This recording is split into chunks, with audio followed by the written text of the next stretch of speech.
Well,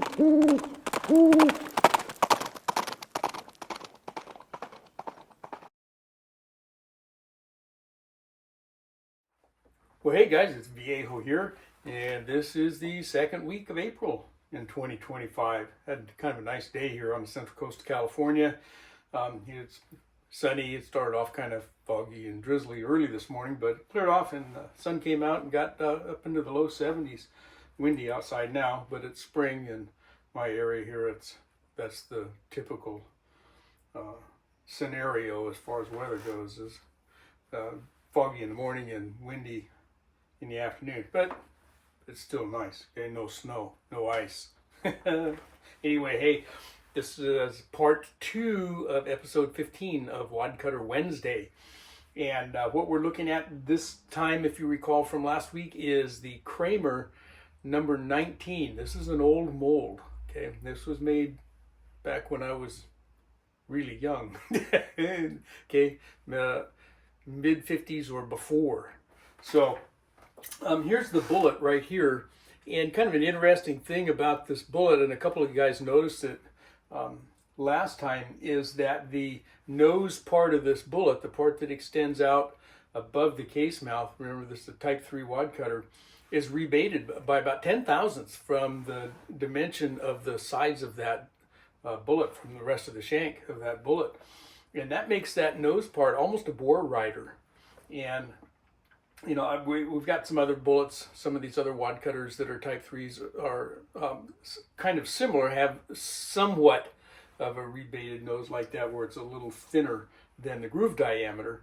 But this one, I think that nose of that bullet is going to ride the bore, and that may help to keep that bullet aligned in the barrel. I'm not sure if it's a significant help or not, but anyway, I just wanted to point that out. If you look at the picture up there and study it, you'll see that that nose is narrow compared to the rest of the bullet. Anyway, hey, what we're going to do today is get them loaded up and take them out and shoot them.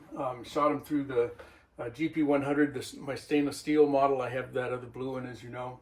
Okay, and they shot pretty well out of there. I like that bullet. In fact, it was quite a while ago when I did that casting, and actually the rest of the sequences that you're going to see here was several months ago when I did that all the video work for this one. And since then I've shot quite a few more of that bullet. I like it. It's a good one. But anyway, let's go ahead and get some of these guys loaded up. I loaded them on old trusty here, the Lee 4-hole classic turret press, and same powder charge, okay, same dies, all that other stuff the same as we're doing with all the 38 special wadcutters, so 2.8 grain of bullseye. And you know, I hate to say this every time, but I got to keep saying it.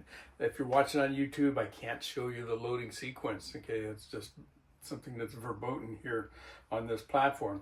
You guys that are on Rumble, you'll see the whole loading sequence. I'll show you what I can without actually showing you the process. Okay, me pulling the crank, for some reason that's, I don't know, sets people off or something. I don't know what the reason is. But anyway, let's go ahead and jump right on into it. All right, we got some Cramer number 19s here. These have all been sized at 358. They weigh about 150 grains. It's going to be a type 3 wadcutter. Okay, we've got a, oops, upside down, there we go. A couple grease grooves and a crimp groove up there close to the top. We're going to use range once fired, maybe. Okay, this is the first time I've shot them, so we'll call them once fired. Mixed head stamp brass, Remington 1.5 small pistol primers, and we're going to do 2.8 grains of bullseye over here on the Lee 4-hole turret press. And our die setup is fairly standard for what we've been doing. Okay, Lee sizing die. These are already deprimed, so even though the primer pin's in there, or depriming pin, we don't need it.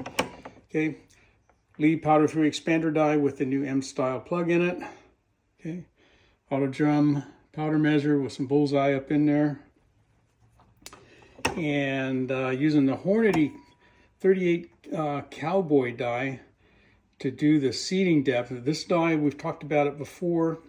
And it comes with 2 seat stems. It comes with a semi-wad cutter and a flat seating stem. And I really like this die a lot for cast bullets. And then we're going to use the Lee Factory crimp die. We've said it before, but I'll say it again. It's not my favorite, but it's a good one to use when we got a wad cutter bullet that's going to be seated way down into the case.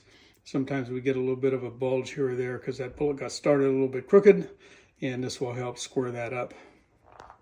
All right, let's go. Yeah, it turned out I was a little bit short. I had to move my seat stem down just a little bit. 1.315 is what we're looking for. I got 316 there. That's close enough. They're going to vary a little bit anyway with the powder coat up there on the top. So we get a crimp going on here, and I'll show you where we are. You're going to barely be able to see that we crimp that.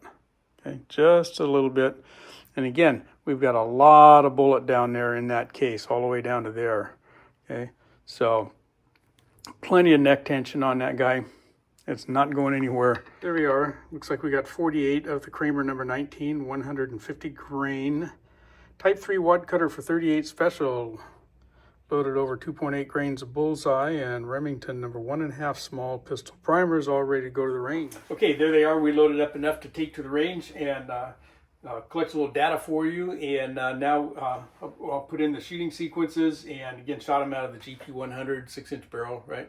And this was actually done at the previous range that I had to move away from in January of this year because they shut that range down. Anyway, I'm shooting at another range now. So this was way back when I was still shooting at that range. So let's go take a look at that and see how that went.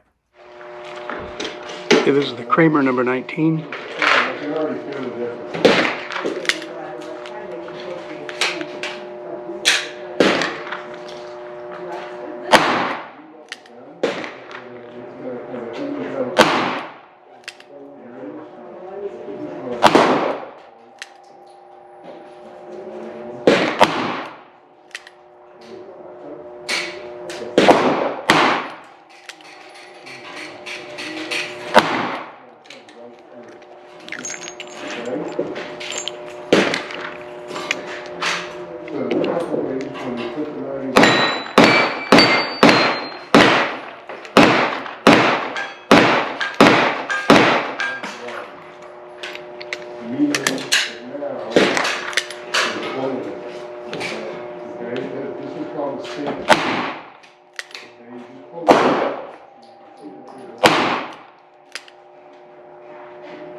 That's 14 rounds with the Cramer number 19. Okay, there you go. They shot pretty well for me, and again, I've shot those a few times since then, and actually I've shot them better than what I did in that particular video. And the load was satisfactory. Okay, not, standard deviation wasn't any great shakes, but it was, what do we care at those distances, right? Now, if you're out there shooting bullseye at 50 feet, you might want to tune that load a little bit more, but it actually works pretty well for me, just as is, with that 2.8 grain load. It's an easy one to remember because it's what I put in, most of my 38 special wad cutters. So there we are. That wraps this one up. It's my hope with all of this, wad cutter stuff that we're doing, that generate a little bit more interest in folks going out and shooting wad cutters again, just to kind of give everybody else an idea of something else to go do at the range. Okay, they're fun to shoot, easy to load, all that good stuff. Giving you guys a lot of ideas about some of the different designs that are out there.